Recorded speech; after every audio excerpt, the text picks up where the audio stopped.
Estamos, comodísimos, Miguel Nogueira, para recibir en nuestro living a Juan Pablo Escobar. Bienvenido, muchísimas gracias por venir. Al contrario, gracias a ustedes por tenerme aquí. Muy bien. ¿Dónde estás viviendo? En Buenos Aires, En Buenos hace Aires. 20 y tantos años. Ah, ¿seguís ahí entonces? Sí, así es. Yo creo que podemos arrancar por ahí, porque ya has estado en Uruguay, yo creo que también has estado Presentando en el libro algunos anterior. del libro anterior. ¿Qué edad tenías cuando tu mamá, vos, tu hermana tienen, digo yo, obligatoriamente que venirse a Buenos Aires?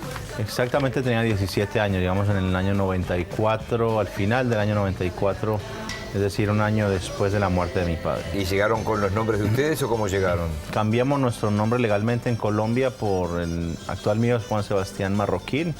Es un, digamos, un ejercicio legal que lo puede hacer cualquier colombiano por la vía de una notaría pública, una escribanía. Se cambia el nombre así nomás. Sí, tienes por ley el derecho a llamarte como tú decidas, no como tus padres decidan. Mirá vos, qué bueno. Incluso eso te da el poder de cambiarte el apellido si no te gusta. Y en nuestro caso no es que no nos gustaba, simplemente había una discriminación, un prejuicio fuerte. Las aerolíneas no nos vendían pasajes simplemente por el apellido para nosotros querer escapar de la violencia, con lo cual, pues agotadas las instancias, el único elemento que nos permitió servir de flotador para escapar fue el cambio del nombre. ¿Y hasta cuándo, perdón, Tito, hasta cuándo, desde esos 17 hasta qué edad dijiste que no eras quien eras? Duramos 5 años viviendo el privilegio de no ser nadie en la Argentina hasta que finalmente... Viviendo el privilegio. Sí, hasta que finalmente la justicia federal argentina, aliada con un contador que nos estafó y nos extorsionó, en conjunto con la Policía Federal, bueno, nos hacen todo un gran montaje, un show mediático, nos detienen, nos meten a la cárcel durante... A mi madre le quitaron 2 años de su vida, a mí pues solamente 45 días. Pero obviamente se nos presentaba como una banda de delincuentes, de una familia que había venido a lavar dinero a la Argentina, cuando en realidad pues la historia nuestra era muy diferente. Y cuando la Corte Suprema nos absuelve, pues ahí la prensa no le gastó tinta a anunciar con los mismos bombos y platillos con los que habían anunciado la detención, ¿no? Claro, obviamente. No, yo te iba, porque el motivo de tu visita en este momento es la presentación de este libro, que también son cosas que tu padre, que no te enteraste por tu padre, o sea, que no te contó tu padre, pero que recogiste de dónde. Bueno, mira, este es un libro que es el resultado de una investigación que realizo en la ciudad de Medellín y sus alrededores. Visité muchas otras ciudades de Colombia y fui a encontrarme personalmente con los peores enemigos de mi padre.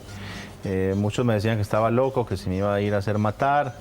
Y yo decía, bueno, mi compromiso es con ir a investigar la verdad y qué mejor que hablar con el peor enemigo de mi padre para que me cuente quién era él. ¿Y quién era ese peor enemigo de tu padre? Bueno, sin duda que uno de ellos es Ramón Izaza, que es el jefe paramilitar de la ultraderecha de Colombia, un hombre que tiene unos 80 y tantos años hoy en día, pero mi padre le mató a uno de sus hijos, le hizo más de una docena de atentados, le partió el vehículo donde iban 2 con una bomba, un barco en el que iba también, y este tipo no murió. ¿Sobrevivió? Sí, Por sí. eso ese capítulo se llama Este hombre tiene más vidas que un gato. Sí. Eso así lo decía mi padre cuando intentaba recordar cuántas veces había atentado contra su vida. ¿Sí te recibió? Me recibió, me encontré personalmente con él, con sus hijos. Difícil encuentro, yo llegué solo, él llegó con 25 hombres y ahí dije, ¿qué estoy haciendo aquí? Pero bueno, ya era demasiado tarde como para retirarme y pude reconstruir un perfil de mi padre muy diferente, por supuesto ayudado por ellos que fueron sus enemigos, que pagaron para que mi padre muriera y que tienen una doble condición, esta condición de victimarios y de víctimas, porque también enfrentaron con ferocidad a mi padre y una violencia mutua De los entre dos ambas lados, familias. sí, obvio. Los paramilitares, un paréntesis, siguen vigentes en Colombia en este momento, a pesar del acuerdo con la FARC y todo esto. Digamos que los paramilitares hicieron un acuerdo de sometimiento a la justicia cuando la época del gobierno de Uribe y gran parte de esas estructuras quedaron desmanteladas a raíz de ahí. Lo que pasa es que también las autoridades le van cambiando de nombres, ahora la llaman las BACRIM, es decir, las bandas criminales. Y sucesivamente les van cambiando el nombre como para dar la sensación de que todo está bien y los anteriores desaparecieron. En realidad es la misma empresa, pero con otro logotipo, ¿no? ¿Cómo ves, y cierro el paréntesis, este acuerdo que se ha logrado entre el gobierno de Santos y la FARC? Mira, yo apoyo todas las iniciativas de paz. Sé que es muy difícil hacer la paz en un país en el que llevamos más de 50 años matándonos los unos a los otros. Esta guerra de los colombianos es fratricida. Ni siquiera es una guerra contra una nación extranjera, invasora, sino todo lo contrario. Somos nuestro peor enemigo y entiendo que el ejercicio de la paz es algo a lo que no estamos acostumbrados acostumbrados los colombianos. Toda la vida aprendimos que se solucionaban los problemas a los tiros, que las ideas se defendían con armas. Y creo que hay que revisar justamente todas esas ideas en virtud de ello. Y celebro y apoyo todos los acuerdos de paz. Entiendo que ha recibido muchas críticas, pero yo digo que la paz a cualquier precio es barata. Lo que pasa es que ese tema también de la violencia está muy arraigado en la cultura. Por ¿no? supuesto, tenemos una cultura de violencia y mi padre además vino a hacer un aporte mayor Importante. a esa cultura de violencia y dejó una marca difícil de borrar. Desde la ignorancia, obviamente, porque no leí el libro, no voy a estar haciendo payasadas, pero digo, todo lo que hacía tu padre y todo el tráfico que hacía tu padre, evidentemente no es que uno lo hace. Implica conexión y contactos y ayuda de un montón y corrupción de un montón de lados. En estos libros vos lo estás dejando en evidencia. O sea, digo, ¿es tan peligroso describir esto ahora como...? Bueno, a la editorial le dio miedo y a mí también. Por eso te digo. Publicar este libro por las historias tan delicadas que revela, porque muestra a un Pablo Escobar ya no solamente como un narcotraficante cualquiera, sino un narcotraficante aliado con la CIA y con la DEA para el tráfico internacional de estupefacientes. Por eso te digo. Con lo cual la gente me dice, pero ¿cómo vas a decir semejante cosa? Entonces yo le respondo que quizá me estaba quedando sin enemigos y ahora pues me inventé este nuevo libro, salí a buscar unos nuevos. Pero no, porque justamente eso está mencionado y... Sí, es una historia, hay un capítulo específico que se llama El Tren, donde mi padre titula así o nombra una ruta de narcotráfico que con la connivencia de agentes de la DEA envió durante 3 años de manera ininterrumpida 800 kilos de cocaína por semana entre los aeropuertos internacionales de Medellín y de Miami, con la connivencia de todos los sectores de control, desde el primer empleado de la aerolínea hasta el último de los funcionarios en el aeropuerto de Estados Unidos. Estas personas viajaban sin pasaportes, sin visas, en vuelos comerciales, a plena luz del día, sin ingerir la droga, sin ocultarla a la vista en maletas. En otro mundo además, ¿no? Porque después de los atentados del 2002 hay un antes y un después también, ¿no? Bueno, mi pregunta es cómo sigue funcionando la droga igual. ¿Cómo sigue funcionando Exacto. el negocio, que ahora que compraron escáneres más potentes no la ven pasar o la están dejando o por dónde pasar? entra, o por dónde entra. Ahí en un momento... Yo no creo que con el control que hay hoy en día de fronteras no se den cuenta por dónde la están dejando pasar. Yo comparto contigo, si por algún lado digo... Ahí menciona una de las rutas que en determinado momento se quedan desusos porque salió a la luz, evidentemente, o sea que alguien de esa cadena de corrupción, digamos, habló. Inmediatamente se cambió a otro sistema. Y hoy debe haber otro sistema, o sea, pero con la misma gente. El narcotraficante se reinventa permanentemente y muy rápido, se adapta a las limitaciones que la ley le impone. Pero también algunos que creen que es atacando el narcotráfico que se logra disminuir el poder de esas estructuras, al contrario. Eso es como echarle agua a las plantas, más crecen, más se fortalecen y más poder van a tener después para enfrentar a la democracia que los quiere perseguir. Así como enemigos, tenía muchos amigos también, Pablo Escobar, obviamente. Como dice el tango, con los amigos que el oro me produjo. Exactamente. Escasearon rápidamente al final de sus días. Obvio, no tenés, ya estás, ya fuiste. Así es, sí. Pero durante todo ese periodo hay un montón de gente que cuenta anécdotas y cuenta cosas no te voy a decir de beneficencia, de caridad ni de nada, porque además era plata corrupta, obviamente, pero donde creaba una simpatía, fue defendido por el barrio, por la gente, Así es. Bueno, mi padre tiene esas dos historias. Se hace un hombre muy rico y rápidamente se solidariza con las clases olvidadas por el Estado.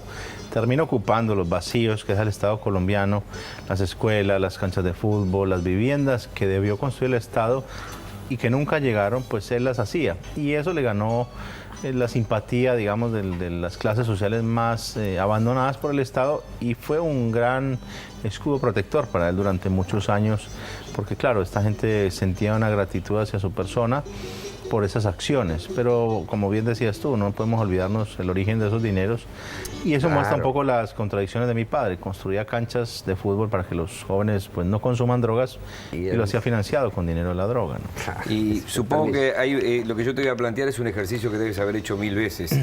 Vos te enfrentabas con 15 años a un hombre que tenía encima ¿cuántas muertes? ¿Cuánto dolor? ¿Cuántas? No, de hecho no hay una lista oficial de víctimas de Pablo Escobar, es difícil saberlo, porque todo son especulaciones. Yo creo que el Estado colombiano tampoco le ha interesado realizar una lista exhaustiva de las víctimas de mi padre, porque si no lo hace, pues no está obligado a repararlas. En cambio, si la lista existiera, debería repararlas con los dineros que nos quitaron a nosotros y las propiedades que están pues en las cómodas manos de los políticos hoy en día y no de las víctimas como deberían. O sea que eso no es un bien público, ¿en manos de quién está eso? Eso Digo, está bien, a manos no fue a del- remate, eso no. De hecho, y las pocas que fueron a remate, primero los dólares que entraron por ese remate nunca fueron a parar a las víctimas, están perdidos por ahí en el limbo. Y segundo, fueron rematadas por precios que son insignificantes. Hay una propiedad que vale en Medellín alrededor de unos 24 millones de dólares y la vendieron por 2 millones de dólares a la empresa privada. Ahí te das cuenta de la enorme corrupción que circula y cómo terceros se han beneficiado revictimizando a las víctimas de Pablo Escobar y robándoles lo que por derecho les correspondería. ¿Cómo estás viendo estas series televisivas que se están viendo, Netflix, todo lo que se ha hecho? Pues estoy muy agradecido con ellos, porque me han ayudado a vender muchos libros. La verdad es que la gente se interesa por estos temas de los libros porque saben que aquí encuentran la verdad real, un poco más descontaminada de esa versión hollywoodense que nos han querido vender. Debo decir que no me opongo a que se hagan ese tipo de series, pero sí a la glorificación de la actividad criminal de mi padre en ellas, porque se le agrega un glamour a la historia de mi padre que nunca lo tuvo, y con eso lo que está logrando es contribuir a que miles de jóvenes de todo el planeta Quieran imitarlo. desean ser Pablo Escobar. El disfraz más vendido del año pasado en el Halloween fue, digamos, el de mi padre, el de ¿En Pablo Colombia? Escobar, en el mundo. En el mundo. Entonces, te das cuenta de cómo estas series influyen negativamente porque no están transmitiendo las verdaderas lecciones de vida aprendidas y son las que yo he aplicado en mi vida cotidiana, las que comparto en mis conferencias a la juventud y también es el mensaje que llevan mis libros. Yo siempre he dicho que si alguien lee mi libro y le quedan ganas de ser Pablo Escobar, pues yo lo retiro del mercado. Claro. Obviamente en esos años que estuviste allá y que eras el hijo de él aún y con el poder que tenía, ¿cómo era tu vida? O sea, hasta los 15 años, ¿no?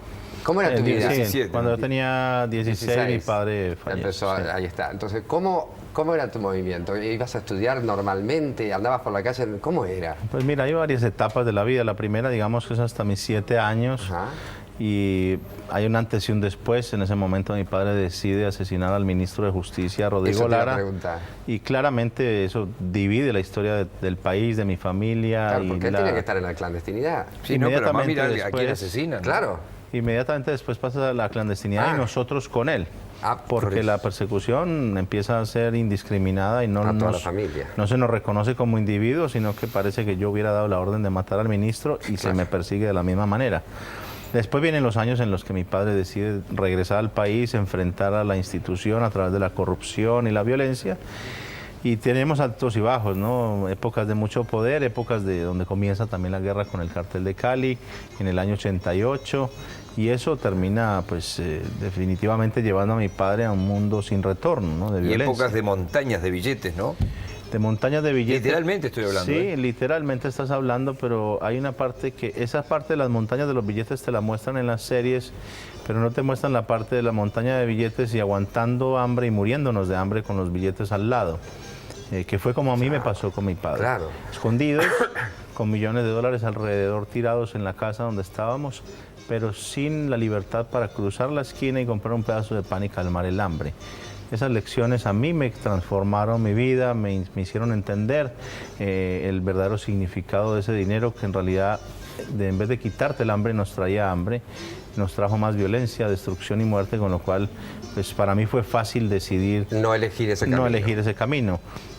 Como dice en Argentina, el único que aprende en cabeza ajena es el peluquero, pero la verdad es que he querido utilizar esta historia para transmitir a los jóvenes las mismas lecciones que yo aprendí, a ver si así se inspiran de una manera diferente y eligen un camino alternativo en sus vidas. O sea que estabas como encerrado. No, La literalmente. clandestinidad era estar encerrado. Mira, yo llegaba a pasar en una temporada, por ejemplo, en un apartamento 1 año sin abrir la ventana y sin bajar a la portería, ni recibir al del domicilio. En el primer libro vos hablas de esa prisión casi que con nombre y apellido que hicieron para tu padre. ¿Qué puedes recordar para los que no conocen esa historia? Estamos hablando de la cárcel conocida como la Catedral, Sí. si es que se le puede llamar cárcel, porque más era un hotel de 5 estrellas que una cárcel. Él se le hizo construir. Es el primer caso en la historia de la humanidad en la que un civil se construye su cárcel, diseña las leyes para que sean como un traje a medida en el momento que se somete a la justicia y se aparece y se somete voluntariamente a ella. Y además escapa cuando le da la gana, porque el día que la construyó diseñó la manera de escaparse. Entonces, eso muestra un poco la velocidad en la que mi padre se estaba moviendo en el mundo, que se construye su cárcel, la financia, diseña su escape y el día que lo necesita, Se pues va. se va. ¿Llegaste a ir? Claro, yo estuve incluso, muchas veces dormía allí ¿sí? estuve más o menos un periodo de 20 días seguidos durmiendo en un momento en que la policía pues me quería secuestrar para matarme y quitarle el dinero a mi padre. ¿Te has encontrado con Popeye y está en libertad, no? No personalmente, pero sí hemos hablado por teléfono y a través de las redes sociales. Uno de los también. principales sicarios, ¿no? A sueldo de tu Uno de padre. muchos, sí, así es. Mi padre tenía un ejército de sicarios y es difícil establecer, digamos, el rango de importancia de cada uno. Cada uno cumplió un rol específico en la organización de mi padre. Ayer al pasar te comentaba que leí una anécdota, para mí graciosa obviamente, de la liberación de fulano que iban y con una caja llena de billetes y empezaban a repartir. ¿Viviste alguna situación así? ¿Te acordás de alguna anécdota en que vieras como literalmente? Pues mira, hay anécdotas, hay una que a la gente por ahí le llama la atención. Un día estamos en la Hacienda Nápoles y yo cansado de pronto de escuchar a los mismos grupos de música locales que eran los mejores, pero ya siempre era como los mismos. Era lo mismo siempre. Y le dije a mi padre, ¿por qué no traíamos al rey del pop, a Michael Jackson en ese momento? Pues total, había presupuesto para contratarlo. Y aceptó, dijo que sí, pero como era un hombre que tenía la mente inclinada para el delito, Sí. dijo sí, que venga, que toque, le pagamos por su show, pero cuando se quiera ir le vamos a cobrar $60 millones si quiere Para volver irse. a su casa. Así que rápidamente te das cuenta cómo mi papá, ante una Traigo y idea... hago negocio. claro, y le iba a pagar sus 5 o 10 Sí. millones de dólares a Michael por su concierto, pero después le iba a quitar 60, ¿no? ¡Que la parió! ¡Que lo parió! No, es una violencia increíble. Uno de los capítulos, como decías, habla del asesinato del ministro de Justicia. Así es. ¿Y eso cómo llegó? ¿Qué pasó? ¿Por qué llegó? Eso llegó acá, si yo me acuerdo de ese Sí, momento, como noticia fue... Claro, eso se convierte en una pelea personal. Mi padre ingresa a la arena política, a un lugar donde nunca debió ingresar. Yo siempre, así lo he dicho, ha sido su peor error en su vida, pretender hacer parte de una mafia pues, que era mucho más grande que la que él ya manejaba. Y esto se convierte, hay una gran cantidad de celos de los políticos tradicionales de Colombia, que de repente un hombre sale de la nada, campesino, Claro. ahora millonario y con las posibilidades de convertirse en presidente de la República. Obviamente a nadie le gustó la idea de que eso sucediera y convierten, bueno, se hace un gran escándalo. Obviamente la actividad criminal de mi padre lo deja en evidencia muy rápidamente. Y estas peleas políticas mi padre no las sabe manejar y termina tomando la decisión de asesinar al ministro. Y ese es el antes y el después de Colombia, también para él. Ese día él asume, y en este libro está contada esa historia, ese momento, con quién estaba él, qué dijo, con Claro, quién porque dice, ¿dónde estaba cuando- hablando. Exactamente, qué pasó por su mente en ese momento. Y él decide en ese instante de su vida definitivamente asumir su rol de bandido ante la sociedad, ante su familia, ante mi persona, que soy su hijo, definitivamente. O sea, ya dice, bandido es lo que soy, no voy a andar con la dualidad de andar ocultándolo, negándolo. Y a partir de ese momento, Pablo Escobar se convierte en ese mafioso que toda la vida fue, Pero pero no. que recién ahora, en ese momento, decide reconocerlo públicamente. ¿Usó a la FARC en algún momento para poder pasar la droga? Mi padre y las FARC no alcanzaron a tener una relación tan directa. En aquel entonces, en la época de mi padre, las guerrillas cumplían una función de pronto de cuidar algunos cultivos, controlar algunas zonas, evitar que la autoridad ingresara para destruir los cultivos o laboratorios. Tenían una participación como incipiente, cobraban algún impuesto, de a poco se fueron metiendo en el tema de la droga hasta que finalmente ya entendieron que para qué cuidar la droga, para qué, si podían ser los dueños del negocio. Bueno, y finalmente eso se fue transformando en lo que hoy conocemos. Incluso hoy pues han hecho el acuerdo político con el gobierno y ahí está reconocido el narcotráfico como delito político, ¿no? Ah, la planta. Seguro, porque lo que arranca como una consecuencia de la Revolución Cubana en los 60s y lo que se transformó en eso. Digo, hay gente que le duele, le molesta cuando alguien dice eso, pero cuando viene un colombiano, hijo de Pablo Escobar, y lo dice, bueno, y lo reconoce el propio gobierno en las negociaciones, claro, cuando se hicieron durante años, meses las negociaciones. Evidentemente, como hablábamos, tenía contactos y trabajo en conjunto con la CIA, con todos los antidrogas, etcétera, etcétera. Dentro del gobierno, me imagino que también dentro de la política. Bueno, absolutamente. De hecho, ¿hasta dónde llegaba? En mi primer libro yo relato la financiación de varias campañas presidenciales. Lo sorprendente es cómo ves algunos sectores del periodismo en Colombia, cómo están tan comprometidos con ciertos sectores de poder políticos, que agarraron el libro mío, el primero, y hablaron de la cantidad de animales, de excentricidades y de tonterías que teníamos en la Hacienda Nápoles y no de las campañas presidenciales que Pablo Escobar financió. Con lo cual es interesante ver cómo en Colombia se habla de FARC política, de parapolítica, de toda la corrupción, pero menos de la que está asociada con Pablo Escobar. Es un tema tabú en Colombia. Era más noticia que ustedes tenían un tigre claro, que mi padre financiando la campaña de varios presidentes. ¿Te acordás cuándo es la presentación? Es hoy a la noche a las 20 horas. Vamos a estar ahí en el Salón Azul. El Salón Azul es el salón más importante del Palacio Municipal. Del Palacio Municipal. Y bueno, la posibilidad es de presentar este libro, contar un poco las historias que contiene. Pero quiero darle prioridad al público para que pueda participar con sus preguntas. Puede preguntar. Exactamente. Está saliendo allí. Mira, están invitados entonces al Salón Azul, piso 1,5 de la Intendencia, plena feria del libro. Bueno, uno de los puntos altos entonces. Obviamente. Ahora, antes de irnos, ¿no tenés problemas para movilizarte tanto en Argentina como en Uruguay? Creo que no. Con tu nombre. No, de hecho, no, he entrado al Uruguay con mi nombre, con mi único nombre legal, porque es Juan Sebastián. El nombre de Juan Pablo, si bien es con el que firmo mis libros, pues pertenece ya más al pasado y ahora parece que mi nombre original ahora es el artístico, entre comillas. Muy bien, muchísimas gracias. Gracias. Muchísimas gracias. Vamos a una pausa. No sé, hemos quedado ahí medio... Podemos seguir charlando 2 horas. Vamos a una pequeña pausa y ya seguimos. Hay más día a día juntos.